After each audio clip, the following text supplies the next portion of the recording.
This here's a pretty huge throwback from 2011, but I never heard of it in all my days covering Amber and Johnny and that kind of thing. Amber Heard for Red Sonya. And of course, I got reminded of this because there's a new version of Red Sonya out.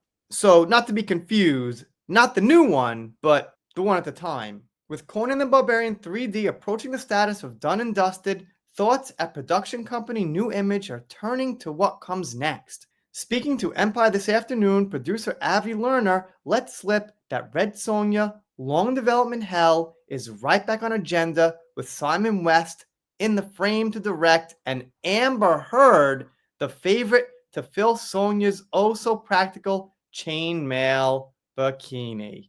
Sonya, lest we forget, is a sort of Robert E. Howard creation, but actually has more to do with Roy Thomas Conan comics for Marvel.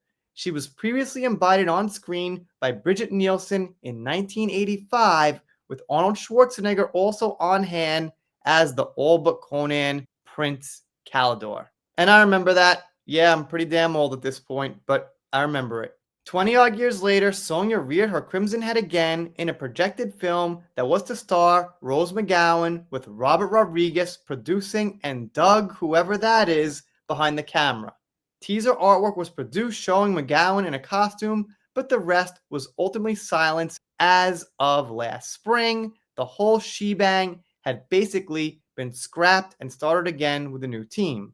So they give more details on the production. Let's not dive too deep into that. And here they mention you know who again. We're talking to a few girls for the role of Sonya, he says, but we just finished a movie called Drive Angry with Amber Heard, and I want to see her. She's my favorite for the role. You know, not to get too geeky here, but Amber has a very small, thin, somewhat petite build, at least at the time she did.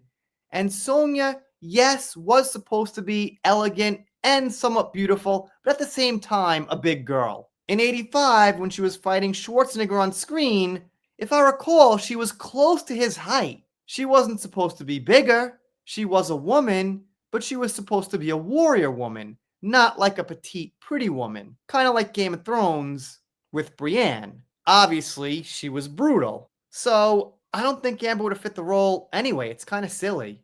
Mandy Lane as a sword-wielding, free-running warrior. Oh, hells yes, Amber is the new Red Sonja, but she doesn't know it yet, laughs the producer. When you write it, she'll get the shock of her life. She'll call me and say, how dare you talk to Empire before you talk to me? Amber, if you're reading this, go easy on Avi, or at least try not to get blood on the contract. Ha ha. That aged pretty poorly, actually, when you think of all the stuff that went down. So that's the gist of it. Amber did say in some interview that I looked up she would be interested or something like that, or she likes the movie, but obviously nothing happened because probably when some people who were objective looked at it, they were like, yeah, she's not that good for the role. And the rest was history. Anyway, if you're not subscribed here, consider it. If you don't, I'll be sad, but I'll get over it. See you next time.